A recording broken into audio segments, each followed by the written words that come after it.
Da palavra do Senhor, em reverência a isso. Livro do profeta Isaías, capítulo de número 40, verso de número 29, 30 e 31. Quem encontrou diz amém. Quem não encontrou diz espera, pastor. Só olhar para cima. Diz assim: Ele dará força ao cansado e fortalece o que não tem vigor. Os jovens se cansarão e se fadigarão, e os moços cairão. Mas os que esperam no Senhor renovarão as suas forças, subirão com asas como águias, correrão e não se cansarão, andarão e não se fadigarão. Amém? Feche seus olhos por um momento. Chega final de ano, nós começamos a fazer algumas retrospectivas. E, infelizmente, às vezes elas são um tanto quanto desanimadoras. Às vezes nós colocamos tanto plano, tanta expectativa no ano que está se findando. E quando não é alcançada, quando nós não conseguimos ver as coisas acontecendo, nós nos desanimamos, cansamos, fadigamos e deixamos de acreditar que Deus pode fazer algo novo no próximo ano.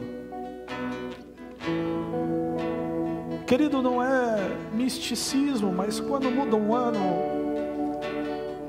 nós sempre começamos com aquela empolgação também, porque muda-se o ciclo. Parece que nós temos uma bênção de recomeçar. Mas se você recomeçar cansado da forma que você está, talvez vai chegar em fevereiro, março e você já vai estar cansado. E muitas das vezes nós vivemos de um ciclo que não tem fim, de esperar o novo para ver se algo acontece. Deixa eu dizer uma coisa: para que o novo aconteça, você precisa se preparar para isso. Então, nesse momento, que o Espírito Santo possa renovar suas forças, que Ele possa te visitar onde você está, e não que seja mais um culto, mas seja um culto diferente. Ele é o mesmo ontem, hoje e eternamente. Ele é o mesmo que renova. O livro do profeta Zacarias vai dizer que Ele nos apresentará um homem chamado Renovo. Querido, Ele já está aqui, nós já podemos sentir. Se entrega para esse momento, se entrega para Ele. Nós já entregamos o nosso louvor, nós já entregamos a nossa oferta. Querido, tudo que nós tínhamos para fazer para um culto acontecer, nós já fizemos.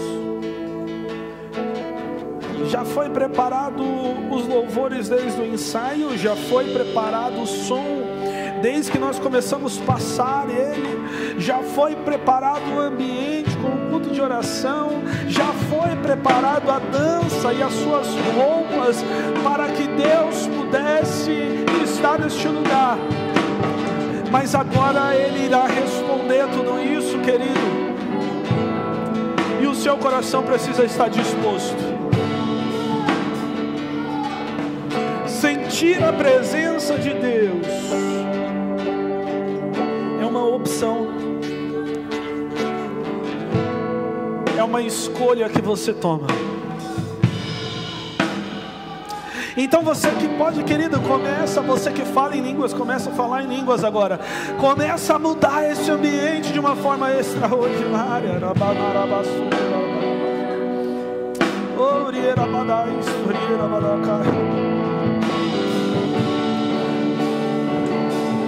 E Jeová Jireh, o Deus da provisão, está aqui. E algo novo vai acontecer, querido.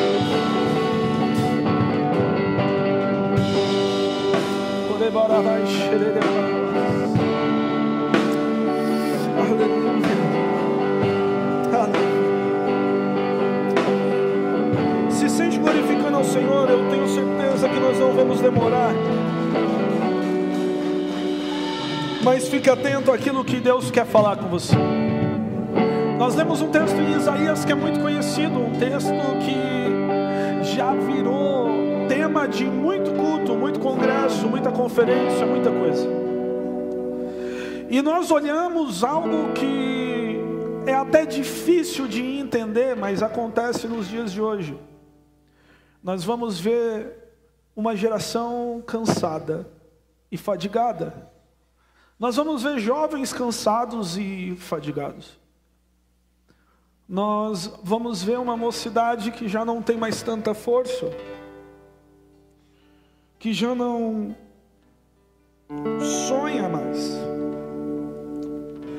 E nós vamos ver pessoas, adultos, que já não tem mais tanta esperança. Às vezes é tanta notícia ruim que nós já não conseguimos mais ter uma perspectiva de esperança. A Bíblia vai dizer que Jó, quando começa a receber notícia ruim, é uma atrás da outra. E quando ele cai e adoece, a sua mulher decide dar um fim naquele sofrimento. Porque parece uma palavra o tanto quanto dura, mas era a realidade daquele momento. Jó já estava cheirando mal, já tinha perdido seus filhos e tinha perdido tudo. A mulher dele então decide dizer para ele: olha, se tudo que você passa, você está falando que é Deus, amaldiçoa ele pela sua história e morre. Você não tem mais nada, não tem esperança, você é o próximo a morrer. Mas Jó decide tomar uma atitude e ir na contramão daquilo que estava acontecendo. Jó diz para a mulher: como fala louca, assim você fala. Você aceitou tudo de bom de Deus e agora o mal você não quer aceitar? Querido, nem sempre nós estamos no nosso auge, nem sempre nós estamos no melhor da nossa história, e muitas das vezes nós já estamos passando isso por um bom tempo. E é fato e verdade que viver uma vida em dificuldade, viver excessos de notícias ruins, acabam nos abalando, nos cansando e nos fadigando. Ninguém sabe como que é a nossa luta, a sua luta, tanto quanto você. Por mais que alguém possa te dar uma palavra de esperança, alguém possa falar para você: olha, não se preocupe, vai acontecer, ninguém sabe como que você está realmente. Porque cada luta, cada fase, cada um é o único que pode saber o peso que está carregando. Talvez a minha luta para você seja leve, talvez a sua luta para mim seja leve. Nós às vezes queremos medir o quanto que o irmão pode sofrer com a nossa régua, mas querido, só sabe quem está passando. Porém, viver algo novo é uma decisão. Eu não sei se você pode fazer isso, mas se puder, puxa o ar o mais forte que você puder agora. Olha para a pessoa que está do seu lado e fala para ele, fala: meu irmão, senti o cheiro, algo novo está nascendo. Sabe por quê? A situação de Israel, ao contrário do que pareça o livro de Isaías, Isaías tem uma incumbência tanto quanto dolorida, porque ele começa a preparar o caminho para o Messias e ele começa a profetizar dias difíceis para uma nação que estava vivendo muito bem, obrigado. Isaías começa a falar sobre o Senhor Jesus de uma forma em que ele viria para romper um estado de calamidade e não ornava com aquilo que Israel estava vivendo naquele momento. Isaías começa a profetizar primeiro que as coisas vão piorar para que Jesus pudesse vir, que as coisas iriam ficar difíceis para que Jesus pudesse nascer. Por mais que olhando a mensagem de Isaías por cima, sabendo tudo o que aconteceu, nós julgaríamos e dizemos que o melhor ainda estava por vir. Nada se compara ao Senhor Jesus, não importa a situação que você esteja passando, nada se compara a Ele. É lindo e maravilhoso no poema, mas não é fácil de entender que às vezes aquilo que está sendo vivido, que talvez seja um momento bom, que nós queremos permanecer ele, precisa piorar para algo melhor nascer. É impossível nascer alguma coisa nova se o velho não é colocado à prova. É impossível colocar vinho novo se o odre for velho. O próprio Jesus vai dizer que senão o vinho ele vai começar a fermentar, porque é um vinho novo, é um vinho que ainda não fermentou. Ele vai começar a expandir o odre, uma bolsa feita de couro de animal. E a bolsa velha, ela não vai conseguir expandir e voltar. E tudo aquilo que foi derramado de novo, que tem um valor diferente, vai se perder. Era isso que Isaías estava pregando naquele momento. Era isso que Isaías estava vivendo. Israel vivia um tempo de paz. Muito difícil na história de Israel ter um tempo em que ele não estava sendo atacado por nenhuma nação. Israel vivia um tempo próspero. Israel estava enriquecendo e tendo uma boa nação. Mas Isaías começa a preparar o caminho de algo que ainda viria muito melhor. Só que para viver algo em Deus, é necessário ter a coragem de abrir mão daquilo que você vive por você. Isaías estava dizendo que um menino nasceria no meio das trevas, mas Israel estava bem, obrigado. Isaías estava dizendo que no meio do luto ele pôde ver a Deus, ele pôde ver o trono de Deus, e ele se sentiu envergonhado com aquilo que ele e a nação estava fazendo, mas ninguém estava vendo a mesma coisa que Isaías estava vendo. Ninguém estava vivendo a mesma coisa que Isaías estava vivendo em suas revelações com Deus. Querido, às vezes nós acostumamos com a situação que nós passamos. Às vezes até ruim, mas nós acostumamos com ela e preferimos não dar outros passos. Porque as lutas que nós temos hoje, nós já sabemos lutar, nós já estamos lutando há algum tempo. E essas lutas fazem a gente ficar acostumados e não esperar mais nada em Deus. Muitas das vezes nós estamos aguardando a volta do Senhor Jesus para resolver os nossos problemas. E deixa eu te dizer uma coisa, querido, a eternidade já começou no momento em que você foi concebido pela sua mãe. porque a nossa alma, ela é eterna, a nossa consciência, o poder de pensar e de escolher, ele é eterno, ele não vai acabar. Sendo que dos castigos mais severos do inferno não é o fogo ou o enxofre, mas é a nossa consciência nos apontando que nós tínhamos o direito de escolha e não escolhemos o certo. Querido, muitos desprezam o Senhor hoje por achar que toda essa história é mentira, mas deixa eu te dizer uma coisa: todas as chances que foi dada vão ser lembradas eternamente naquele lugar. A nossa eternidade, ela já começou, e muitas das vezes nós queremos ir para o céu para vivermos bem, porque aqui a gente já não espera mais nada. Aqui a gente já não tem mais nada a esperar. Olha para o irmão que está do seu lado, pergunta para ele, fala: meu irmão,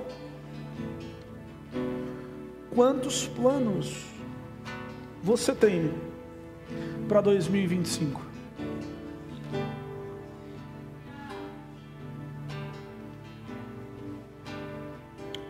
Ah, mas pastor, eu já estou tranquilo, eu tenho minha casinha, moro lá, eu tenho meu carrinho, tenho lá, vou e volto, já tenho filho, já tenho... estou tranquilo, querido. Viver no Senhor não é isso. Viver no Senhor é aguardar sempre de amanhã um dia melhor, mesmo que hoje esteja bom. Viver no Senhor, o próprio Jesus vai dizer que é novidade de vida, e novidade de vida é algo novo constantemente. Viver no Senhor tem que ser prazeroso, viver no Senhor tem que ser alegre, viver no Senhor tem que ser feliz. E nós olhamos hoje o nosso aspecto, muitas das vezes a gente nem sabe mais o que é ser feliz. E querido, é óbvio que a vida vai nos reservar algumas lutas. Isso é óbvio. Mas o Senhor também nos reserva vitórias. Você não entendeu isso, tenho certeza. Da mesma forma que a vida te reserva algumas lutas, o Senhor está te reservando vitórias para você. Querido, viver não é em vão, viver não é passageiro. Talvez você está pensando, mas pastor, veio acontecendo tantas coisas, mas talvez você não está vendo o que está acontecendo. Deixa eu te dizer uma coisa: nenhum parto é tranquilo. Para nascer alguma coisa nova dói. As mulheres que o digam. Por melhor médico que você possa ter, pagar ou fazer, a dor vai existir. Mesmo se for cesárea. Se for cesárea, o parto é até tranquilo, mas o pós é uma cirurgia. Gerar algo novo não é fácil. É a mesma coisa que uma semente. Quando para uma semente germinar, ela primeiro precisa ser enterrada, ela precisa morrer, para depois começar a brotar alguma coisa nova.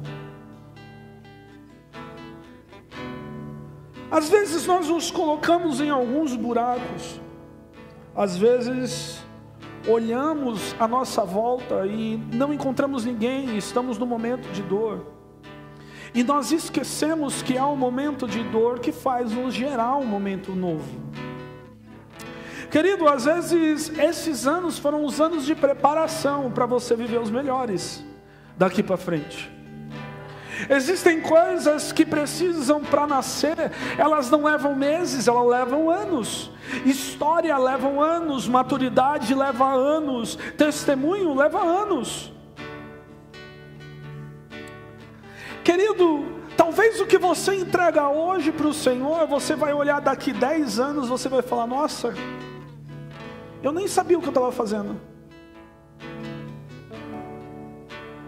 Às vezes eu olho para trás. Há 10 anos atrás, eu olho e vejo algumas pregações minhas, eu falo, meu Deus, como que eu tive coragem de falar isso? Porque maturidade leva tempo para se gerar.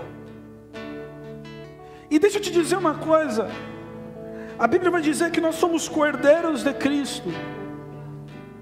Nós temos o direito de fazer parte da herança de Cristo. Mas herança não se entrega para criança, herança se entrega para adulto. Se você hoje tiver uma herança para possuir e você tiver menos de 18 anos, o Estado não vai deixar você mexer na herança até que você se torne maior.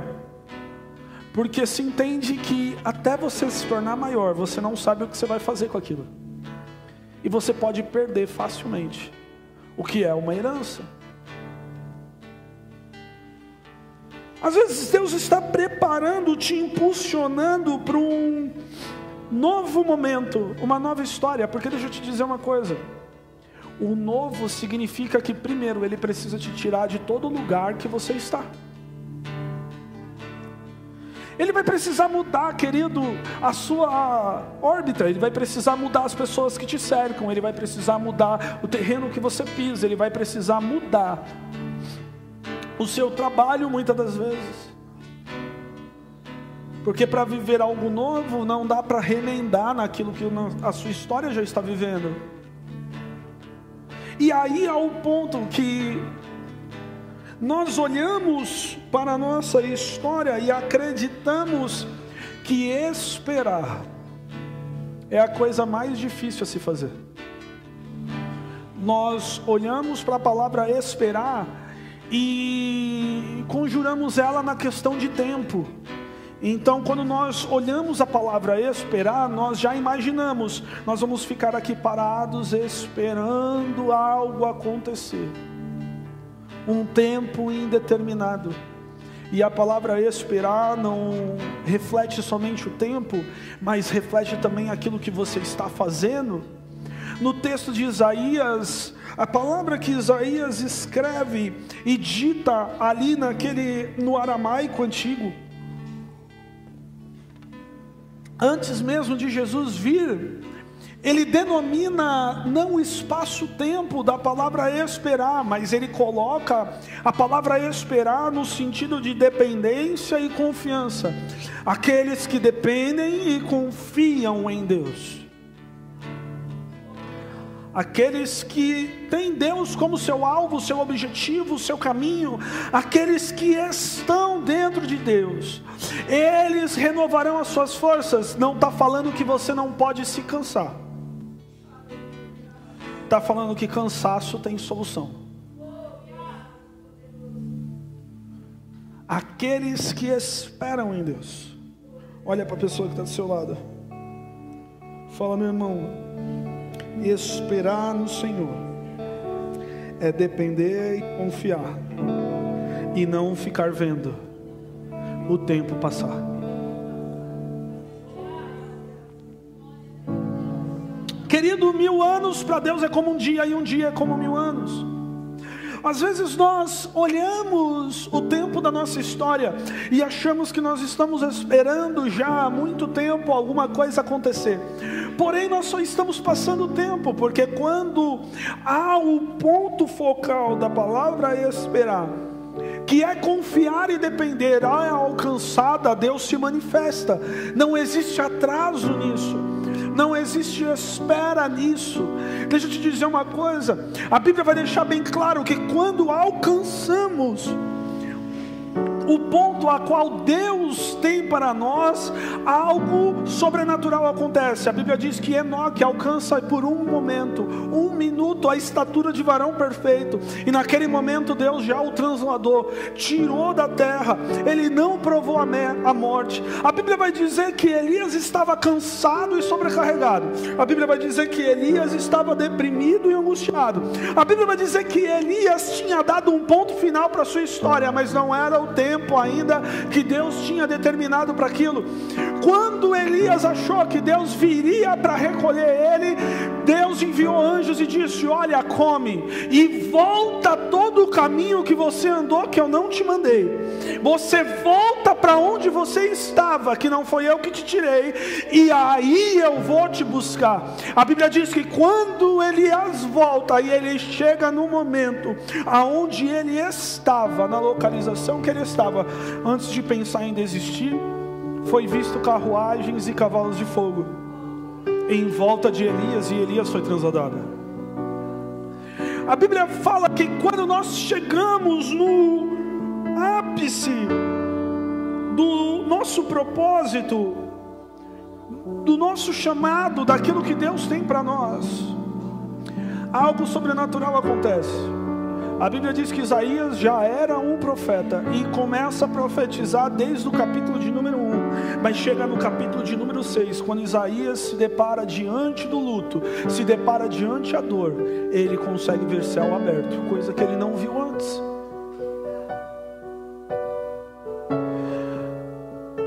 O caminho era de 14 dias andando, mas virou 40 anos, porque Deus precisava preparar uma nação.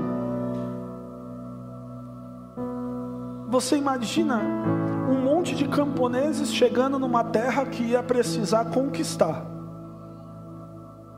que ia precisar batalhar. Eles nunca seriam uma nação, eles seriam exterminados. Querido, Deus, o que Ele está fazendo com você não é castigo. Ele é tão bom que Ele decidiu criar eu e você para provar da bondade dEle. Esse é o propósito de existir o homem. Deus não está fazendo experimento com a nossa vida. Ele não precisa disso. Ele é tão bom que Ele deixou criar eu e você para que nós pudéssemos sentir que Ele é bom.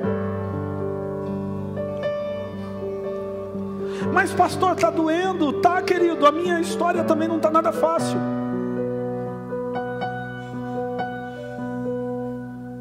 Mas está difícil, tá difícil, está cansativo.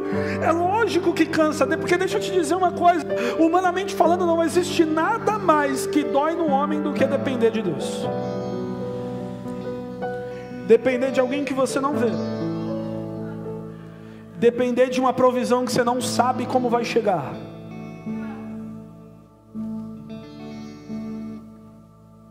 É colocar a última xícara de arroz para fazer, sem saber se mais tarde vai ter ela de novo. É fritar o último bife e comer, sem saber se à noite vai ter de novo. Querido, o próprio Jesus vai dizer que aqueles que querem viver o reino de Deus, eles precisam ser como criança. E esses dias eu aprendi algo fantástico.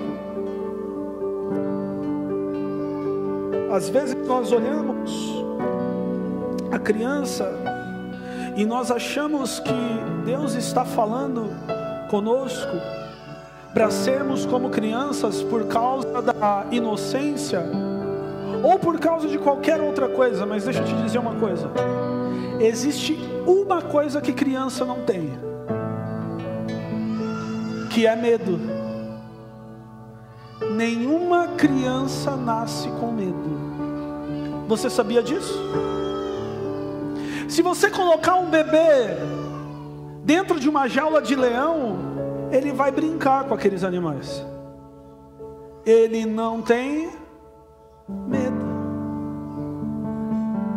Sabe como que eu aprendi isso? Eu vi um vídeo de um experimento com bebês.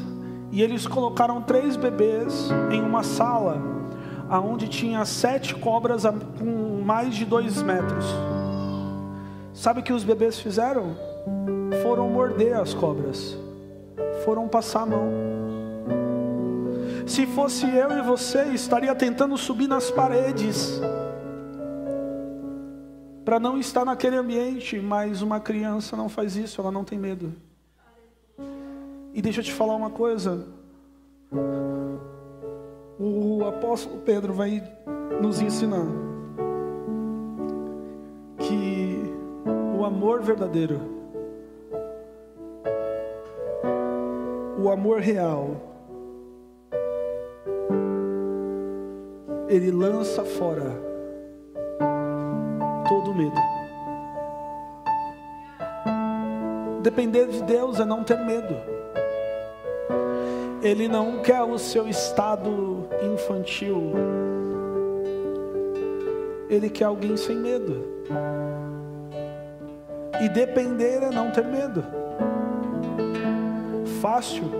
Não. Talvez a dependência de Deus é algo que a gente mais vai precisar aprender. Sabe por quê? Porque lá no céu não tem árvore, não tem fruto, não vai ter trabalho. Você vai viver a sua eternidade dependendo de Deus. Você vai comer porque Ele quer te dar de comer. Às vezes nós complicamos as coisas e todo o processo tem uma única certeza: Deus está te ensinando a depender dEle, e existem níveis de dependência. Tem pessoas que conseguem depender de Deus no nível apenas de estar aqui num culto para ouvir uma palavra. Tem pessoas que conseguem depender de Deus apenas na área familiar, mas na área financeira não. Existem pessoas que conseguem depender de Deus até na área financeira, mas não conseguem entregar sua vida como um todo. Porque depender é perder o controle. Querido, deixa eu te dizer uma coisa. O Heitor, ele não sabe se vai ter leite amanhã para ele. Ele só vai ter a fome. O Heitor não sabe se ele vai ter luz, se ele vai ter o desenho dele. Ele não sabe se ele vai ter o banho quente dele. O Heitor não sabe isso. Mas ele espera isso do pai dele. Ele não quer saber como que eu pago a luz. Ele não quer saber como que eu compro leite. Ele só quer saber de mim. Uma criança não quer saber o que você pode proporcionar para ela. Ela só quer saber de você. Tudo que ela precisa está em você. Querido, esses dias estava eu e a pastora sentados no chão da sala, e eu até conversei com ela. Eu disse: nossa, só porque nós estamos aqui, ele larga todos os brinquedos dele para ficar em cima da gente. Ele não quer saber do martelo, ele não quer saber das coisas dele, ele quer saber da gente. Ele quer saber ficar se jogando, ele quer saber ficar mordendo, ele quer saber ficar puxando a gente. Muitas das vezes, o tempo do processo, o tempo de escassez, o que era para nos aproximar de Deus, está nos afastando, porque nós estamos direcionando a nossa força para o lugar errado. E a Bíblia vai dizer que aquele que não espera no Senhor, ele se cansa, ele fadiga, ele desiste. E querido, hoje o seu alvo precisa ser renovado. Pastor, mas eu cansei, eu estou prestes a desistir. Você precisa voltar, porque não foi a luta que está te matando, não é o momento que está te matando. O que está te matando é a direção do seu alvo.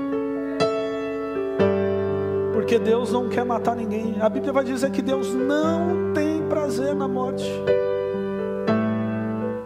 apenas na morte daquele que está nele, porque aí é uma antecipação de encontro.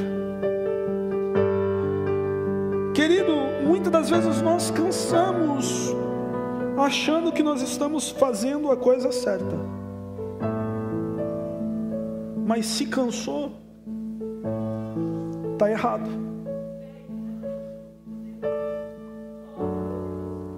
Porque no Senhor ninguém cansa. A Bíblia vai dizer que no Senhor nós corremos e não fadigaremos. Aí a Bíblia faz algo fantástico. Ela nos compara a uma águia. Ela diz: voarão com asas como as águias. E isso é maravilhoso, porque ela poderia comparar a qualquer outro animal que voa também, mas ela não se comparou. Deus não deu essa mensagem para Isaías para se comparar com qualquer outro pássaro, mas sim com um pássaro que vive ciclos igualzinho a nós. Querido, quando uma águia chega aos seus 50 anos, ela precisa decidir. Se ela continuar da forma que está, ela vai morrer em 5 ou no máximo 10 anos. Agora, se ela decidir pelo processo de renovação, ela pode viver mais 50 a 70 anos. Você pode ter chegado aqui até cansado, mas é uma escolha. O processo de renovação é uma escolha que ninguém pode tomar por você. Olha para a pessoa que está do seu lado. Fala: meu irmão, se cansou, primeira coisa que você precisa entender: está errado o caminho. E se você entender isso, você pode escolher o processo de renovação, ou ficar assim e viver mais pouquíssimo tempo.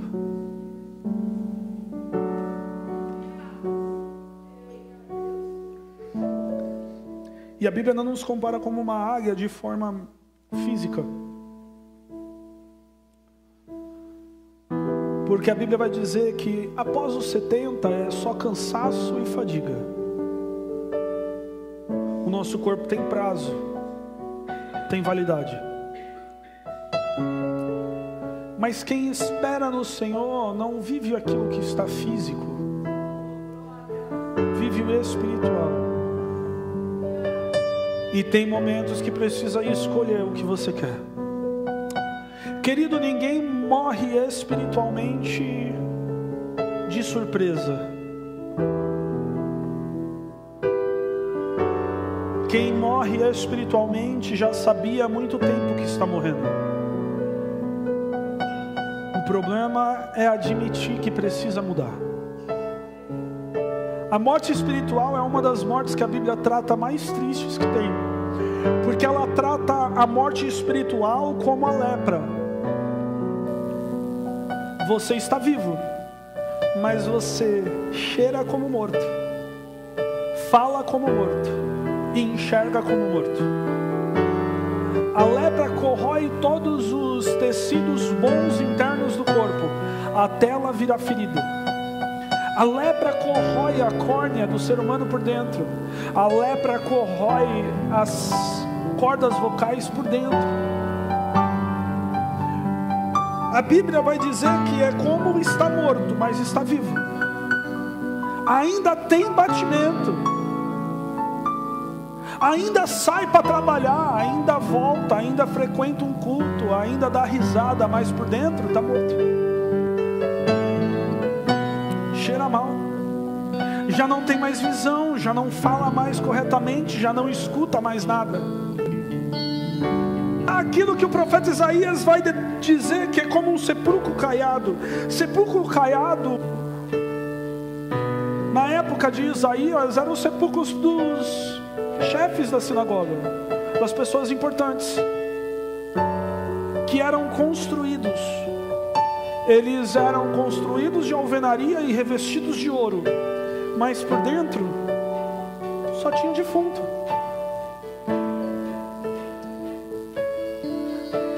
A Bíblia nos compara porque para esperar no Senhor e ter uma nova história é necessário tomar uma atitude. É necessário tomar uma decisão que depende somente de nós. Olha para essa pessoa que está do seu lado e fala: meu irmão, nisso você não consegue me ajudar.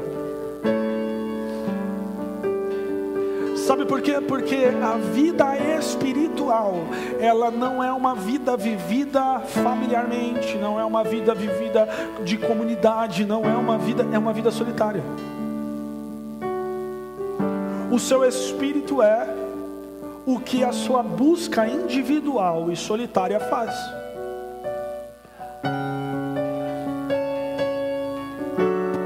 Que a morte espiritual, para quem é espiritual, consegue ver de longe em alguém,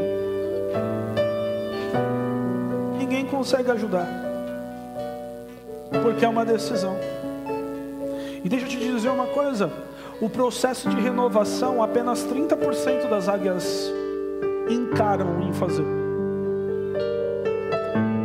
Os outros 70% encostam e vão viver da melhor forma possível o pouco tempo que os resta, porque não é fácil. Nós pregamos muito sobre restauração, sobre renovação, sobre restituição. Nós falamos muito sobre isso, o Evangelho é muito sobre isso, mas não é algo fácil. Não é algo que acontece da forma mais tranquila possível. Não é. Nós pregamos sobre avivamento como se fosse fácil de um avivamento acontecer. Nós falamos sobre batismo com o Espírito Santo como se fosse a coisa mais fácil de alguém ser batizado. Não é, querido? Deixa eu te dizer uma coisa: se você é batizado com o Espírito Santo, você no Brasil faz parte dos 30% que são batizados com o Espírito Santo. 70% não são,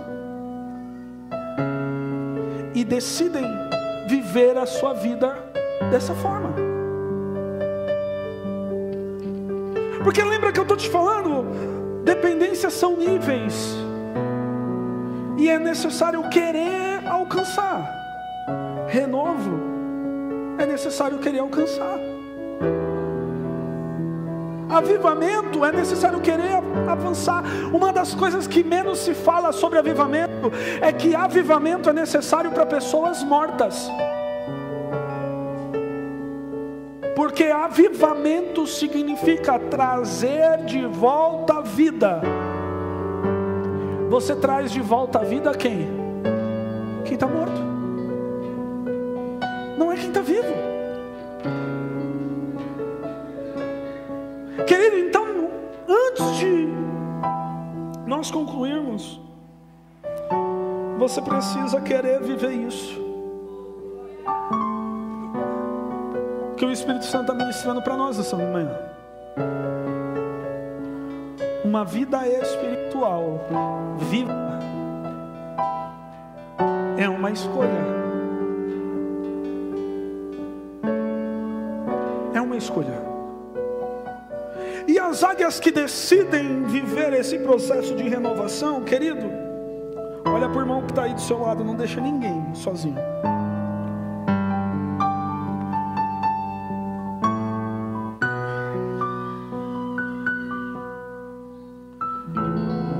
Fala para ele, fala: meu irmão, é necessário pegar fôlego. Mas pastor, eu estou cansado. É necessário pegar um fôlego. Sabe por quê? Porque o que a águia faz? Ela sobe na montanha mais alta que tem, que passe das nuvens, porque o processo de renovo é um processo delicado e você vira presa fácil. Então acima das nuvens existe somente um pássaro que vai: a águia. E a águia não caça a águia. Então ela sobe acima das nuvens para se proteger, porque ela vai estar vulnerável. Olha para a pessoa que está do seu lado e fala: meu irmão, respira aí, pega um fôlego.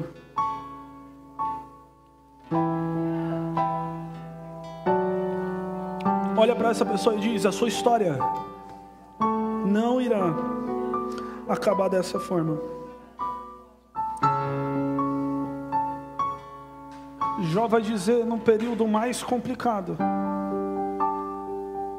Jó capítulo de número 19: eu sei que o meu Redentor vive, e no fim Ele vai se levantar ao meu favor, e eu verei ainda em vida o bem que Ele irá fazer. Alguém que estava prestes à morte estava profetizando vida para si mesmo. Subiu, agora é só esperar? Não, querida. São escolhas que você precisa fazer. A águia começa a arrancar todas as suas penas com o bico, puxar uma por uma, porque as penas velhas fazem ela voar pesado e começam a forçar as asas. Deixa eu te falar uma coisa: após a cada batalha é necessário trocar a armadura. A armadura velha não serve para nada. Você vai ficar vulnerável. Nós achamos que depois de uma batalha nós temos que abaixar a guarda, e não se baixa a guarda.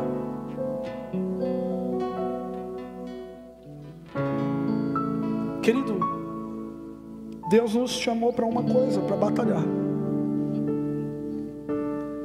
Paulo vai nos ensinar algo fantástico. Ele vai dizer: olha, o nosso descanso não é aqui.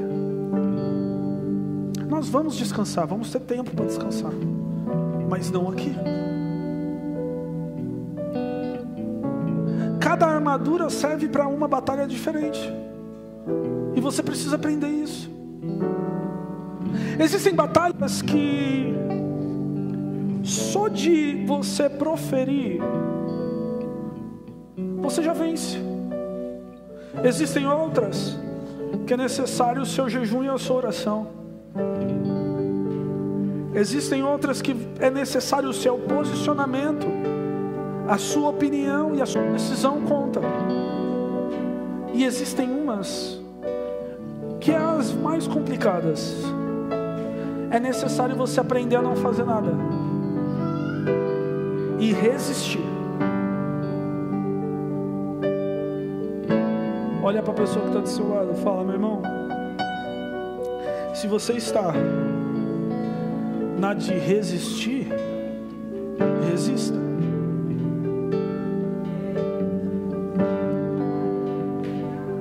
Porque nós temos armadura para nos proteger e não para nos atacar. Nós aguentamos.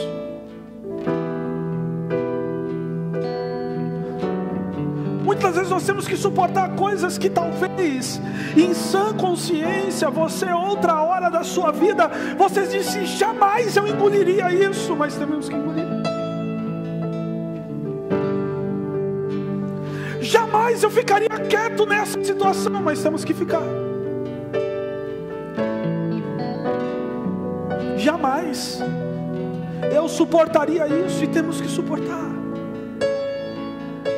Porque existem lutas que é resistindo que nós ganhamos, e não é batendo. Deixa eu te dizer uma coisa: a primeira coisa que um lutador, independente da arte marcial que ele decide fazer, ele precisa aprender a apanhar e não bater. Porque apanhar também é uma arte. E nem sempre ir para a lona significa derrota. Às vezes é a estratégia. Ei, querido, o cristão, ele não se enverga para uma lona para perder. A Bíblia vai dizer que nós somos como palmeira. Nós podemos abaixar até o chão, mas nós retornamos depois do vendaval. Nós retornamos depois que a ventania passa. Querido, sabe como que se sabe distinguir um joio e um trigo? Porque dois são iguais. Sabe quando você sabe o que é joio e o que é trigo? No meio de uma tempestade. Eu preciso de outro microfone, está falhando meu. Sabe o que é joio e o que é trigo? Porque o trigo, no meio de uma tempestade, ele decide se envergar até o chão. E o joio, ele fica de pé até ele ser destruído. Existem momentos que nós precisamos resistir, abaixar, se curvar. Isso não é, querido, nem um pouco um estado pessimista daquilo que nós estamos vivendo. Isso é uma estratégia de luta.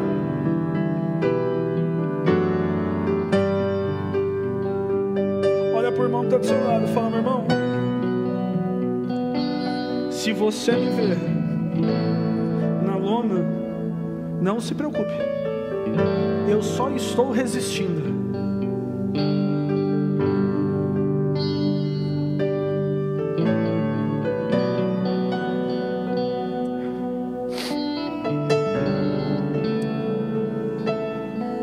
Próximo ponto.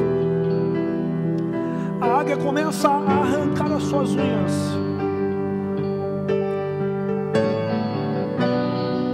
Porque garras, por mais que sejam afiadas, mais velhas, não é possível caçar corretamente.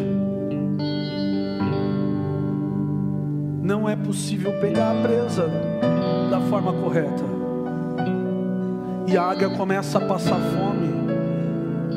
Querido, existem momentos que nós precisamos decidir trocar as nossas garras, porque os alimentos que era para nós estarmos consumindo, que iria nos sustentar, nós estamos escapando, e o que nós estamos pegando não nos sustenta. Saber se alimentar é fato indiscutível na vida de um cristão. Se não sabe comer, não segura de pé. Sabe quando nossa mãe falava que saco vazio não ficava de pé? Querido, isso é verdade. Se não saber se alimentar, um cristão que não se alimenta não se mantém de pé. E deixa eu te dizer uma coisa, diferente do natural, um cristão não se alimenta pela boca, ele se alimenta pelo ouvido. Eu não me alimento pregando, eu me alimento ouvindo. Para eu pregar, eu preciso estar alimentado. Querido, nós nos alimentamos daquilo que Deus nos entrega, daquilo que Deus fala conosco. Se nós não temos um momento de comunhão com Deus, se nós não decidimos nos alimentar corretamente, nós podemos ficar doentes. Querido, se você só comer fast food, você vai adoecer. Ah, mas é gostoso, mas não te nutre. Pizza é maravilhoso, mas não te nutre. Brócolis é ruim, mas te nutre. Olha para o irmão que está do seu lado, fala: meu irmão, entendeu?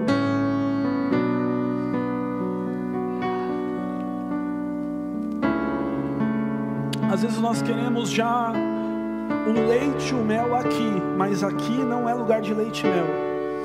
Leite e mel pode nos deixar fraco. A gente pode estar somente no leite e mel na eternidade. Nós não vamos ter mais batalhas para lutar. Mas quando nós precisamos lutar ainda, nós precisamos nos alimentar direito. Precisa alimentar corretamente. Você é o que você come. Quantos já ouviram falar dessa frase? E isso é verdade na vida espiritual também. Você é o que você come. E como ela não consegue mais se alimentar corretamente, ela decide tirar as garras. Porque ela precisa voltar a se alimentar para poder viver. Tem hora, querido, que nós precisamos de um momento de solidão para nos colocar no lugar, nos colocar nos trilhos, porque a solidão, ela ensina coisa que multidão nenhuma pode te ensinar. Tem lutas que é sozinho. Quando você vê alguém entrar na igreja quieto e sair quieto, fala mal dele não. Você não sabe as lutas que ele está passando. Às vezes só está esperando um momento de solidão, querido, passar. Depois de fazer isso, ela entende que algo precisa mudar na sua visão. A visão da águia no momento do renovo, ela só consegue enxergar a 150 metros. Depois do momento do renovo, ela volta a enxergar a 3 quilômetros de distância. O que ela começa a fazer? Ela começa a esfregar o seu olho contra a rocha. Porque a rocha vai ferir a sua primeira camada do seu olho. Ela vai ficar cega por 120 dias. Mas quando se curar, não vem com a membrana que estava impedindo ela de enxergar. Existe somente uma forma de mudar a visão: a cegueira. A Bíblia vai dizer que Saulo mata e decide matar Estevão. Ele mata Estevão. E ele viu que isso estava gerando prazer nos judeus. Ele vai para Roma e pega cartas para matar os outros cristãos. Um homem sanguinário, disposto a qualquer coisa por aquilo que ele acreditava. Esse era o maior benefício de Paulo, disposto a qualquer coisa por aquilo que ele acreditava. Ele saiu cavalgar sentido a Damasco, e a Bíblia diz que ele cai do cavalo e fica cego. A única maneira de mudar a visão é parar de enxergar por um tempo. Porque senão, as suas convicções não mudam. O que você vê que não era para ver, continua. O que você assiste que não era para assistir, continua. Paulo vai dizer: olha, se seu olho te levar para o inferno, arranca ele fora. É melhor você entrar cego no reino de Deus do que ir com os 2 olhos para condenação. Às vezes nós precisamos calibrar a nossa visão espiritual, querido. Às vezes a gente está olhando muito só aquilo que está na nossa frente, sem entender o que Deus está fazendo. Geazi conhecia a Deus. Geazi conhecia e andava com um homem de Deus chamado Eliseu.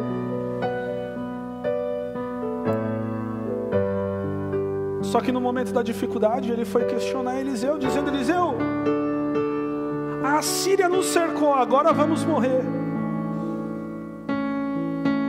A Bíblia diz que Eliseu ora e diz: Senhor, abra os olhos desse moço, só para ele ver o que realmente está acontecendo. E a Bíblia diz que quando Geazi saiu para fora, ele viu o exército assírio, mas ele estava cercado por cavaleiros e cavalos de fogo, guardando Eliseu. Querido, para ver céus abertos é necessário fechar os olhos do físico. Não tem como ter visão espiritual se você está querendo ver tudo de forma fisicamente. Querido, um culto é um se você abrir o seu olho e decidir ver apenas o que está acontecendo. O culto é outro se você decidir fechar os seus olhos e deixar Deus te mostrar o que está acontecendo. Existem momentos que nós precisamos renovar nossa visão, querido, e isso não é ruim, é doloroso, mas não ruim. A Bíblia diz que Jesus fala: Paulo, por que você está me perseguindo? E ele diz: quem eu estou perseguindo? Quem está falando? Ele: Jesus, aquele que você persegue. Paulo fica 3 dias cegos, sem enxergar nada, até que quando ele abre a visão, de perseguidor agora se torna perseguida, de contra a tudo o que o Evangelho pregava, ele se torna o maior apóstolo desse Evangelho. Olha para a pessoa que está do seu lado e fala: meu irmão, às vezes é necessário fechar os olhos, porque de olhos abertos a sua visão espiritual não funciona.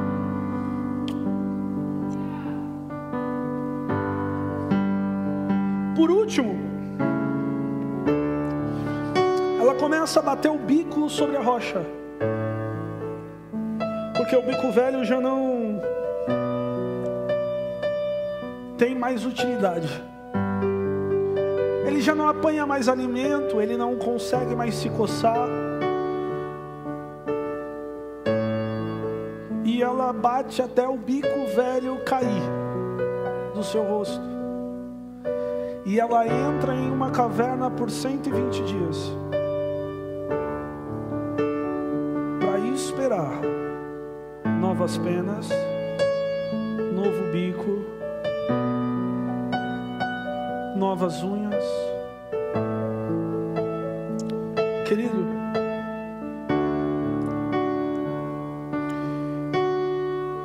eu acho que esse é a parte mais delicada, porque nós estamos vivendo uma cultura em que nós precisamos dar a nossa opinião por tudo, e nós já não sabemos mais nos calar. A rede social deu voz a muita gente, gente que se não tivesse rede social jamais seriam ouvidas. Existem coisas boas disso, mas existem muita coisa que não serve. Existem muita coisa que a gente vê nas redes sociais que não presta para nada. Muitas pessoas que não têm relevância alguma. Tem pessoas querendo ensinar o que nunca viveu. Tem pessoas querendo discipular, mas nunca foram discipuladas. Tem pessoas querendo que você faça, compre, venda, mas eles nunca fizeram isso. Mas uma coisa a Bíblia ensina muito clara: Deus precisa de uma coisa de você para que Ele possa falar. Olha para a pessoa que está do seu lado, fala: meu irmão, para Deus falar, você se cala. Deus não disputa a voz com ninguém. Nós achamos muitas das vezes que Deus vai primeiro colocar as vozes que nós ouvimos em ordem para depois Ele falar. Não, não. Quem decidiu falar fomos nós. Ele não nos cala para falar. Deixa eu te explicar uma coisa. Deus nunca deixou de falar com você. Nunca. Nenhum dia sequer. Nenhum dia sequer, querido. Não existe essa história pentecostal que o céu ficou de bronze. Não existe isso. Deus nunca parou de falar com você. É que às vezes você está falando tanto que não está parando para ouvir. Toda oração, ela só acaba quando Deus fala. E nós precisamos aprender isso. Não adianta dobrarmos o nosso joelho e falarmos e levantar e ir embora, e depois ficar reclamando que Deus não está falando. Querido, enquanto você fala, Ele fica quieto. Quando você para de falar, Ele responde. Deus nunca deixou você no vazio. Deus nunca deixou você sozinho, Deus nunca. Jesus faz uma promessa, querido, mais linda da Bíblia: estarei com vocês todos os dias até a consumação do século. Até tudo isso que nós chamamos de terra se acabar, eu estou lá. O problema é que às vezes nós queremos falar demais. Deixa eu te dizer uma coisa. Elias entrou dentro da caverna e Elias começou a reclamar. A Bíblia fala que ele começou a reclamar da vida. Ele começou a reclamar que ele estava vivo. Ele começou a reclamar que ele estava sentindo sozinho. E a Bíblia diz que primeiro veio um terremoto e Elias não ouve Deus. Elias não ouve Deus. Deus não falou? Deus falou. A Bíblia não fala que Deus não falou no terremoto. A Bíblia fala que Elias não ouviu Deus no terremoto. A Bíblia fala que veio um vento muito forte e Elias não ouviu Deus. Não quer dizer que Deus não falou. Elias não ouviu Deus. A Bíblia diz que veio fogo e Elias não ouviu Deus. Mas pelo quarto momento Elias se calou. E aí uma voz suave e tranquila entrou dentro da caverna dizendo: vem para fora, vou falar com você. Querido, não é que Deus não está falando, nós precisamos nos calar para ouvir.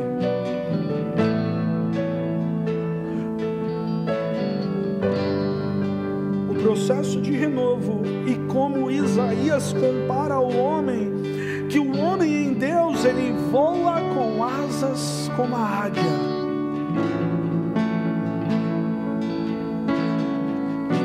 Corre e não se cansa.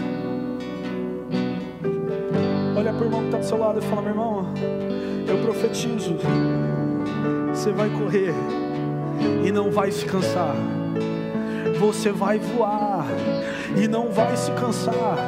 Você vai conquistar e não vai se cansar. Você vai lutar e não vai se cansar. Se coloque de pé por um momento.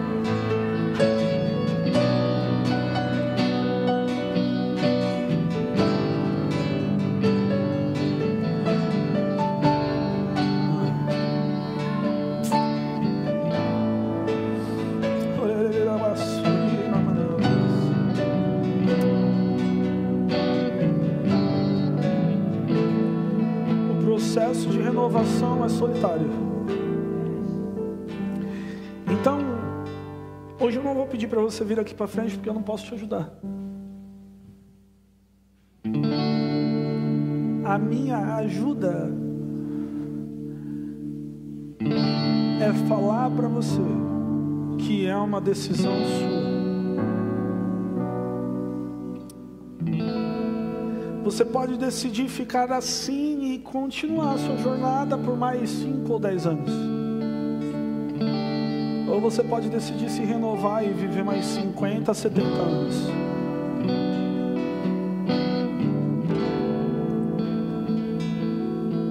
O que você vai decidir?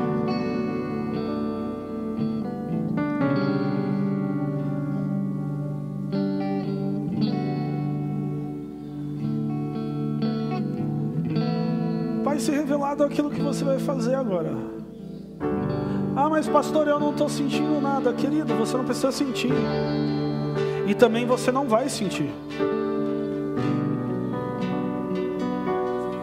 Porque a armadura já está tão gasta, a visão já está tão turva, o bico já está tão cansado que você não consegue mais sentir.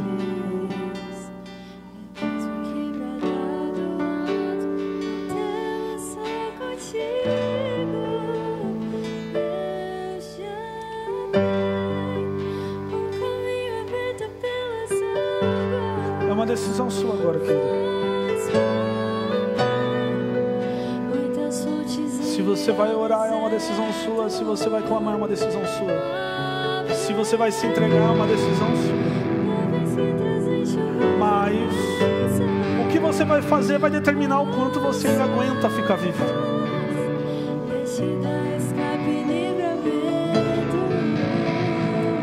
É uma decisão sua, apenas sua.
Aberto pelas águas, faz romper muitas fontes em meio ao deserto, e haverá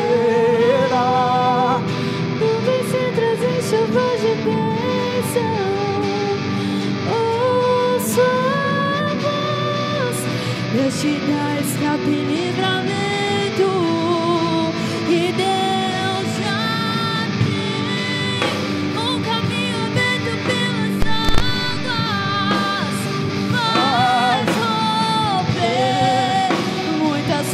em meio ao deserto, e haverá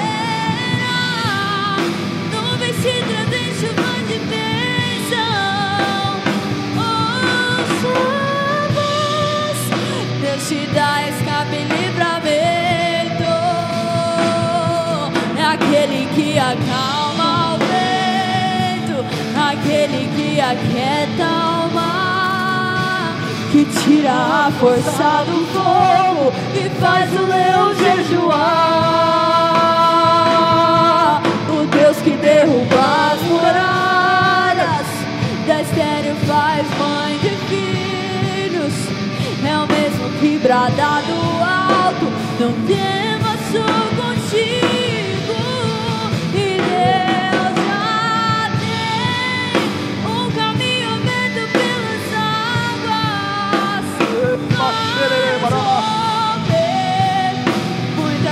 Existe muita coisa ainda a ser vivida, existe muito ainda a caminhar.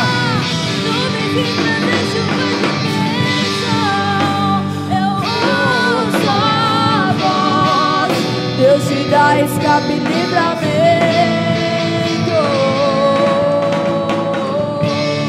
Em tempos de guerra, nunca pare de lutar, não baixe a guarda, nunca pare de lutar. Em tempos de guerra, Nunca pare de adorar. Libera a palavra, profetiza sem parar. Em tempos de guerra, nunca pare de lutar. Não baixe a guarda, nunca pare de adorar. Em tempos de guerra, nunca pare de adorar. libera a palavra, profetiza sem parar.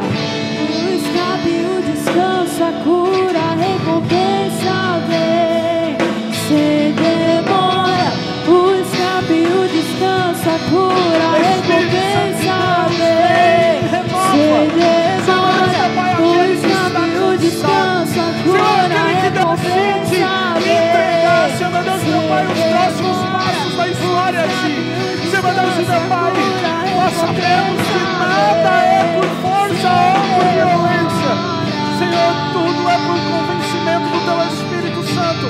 Então nesse momento, Senhor, vem e nos mostra, Senhor, meu Deus e meu Pai, que parar não é uma opção. Senhor, parar não é uma opção, Senhor. Oh, Espírito Santo de Deus, eu te peço, Pai, começa a renovar, restaurar cada coração. Senhor, meu Deus, meu Pai, aquele que não está mais falando em línguas, que volte a falar nessa manhã. Senhor, meu Deus, meu Pai, que o avivamento venha, Senhor, meu Deus, meu Pai, e atinja cada coração, que atinja cada vida. Espírito Santo de Deus, vem, Senhor, vem, Senhor.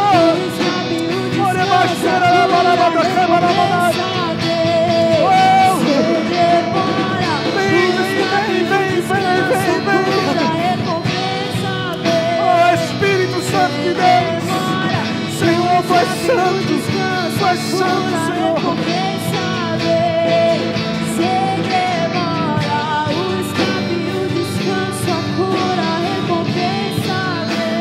Aleluia. Senhor, que essa semana seja uma semana próspera. Senhor, que essa semana seja uma semana de milagre, seja uma semana de provisão, seja uma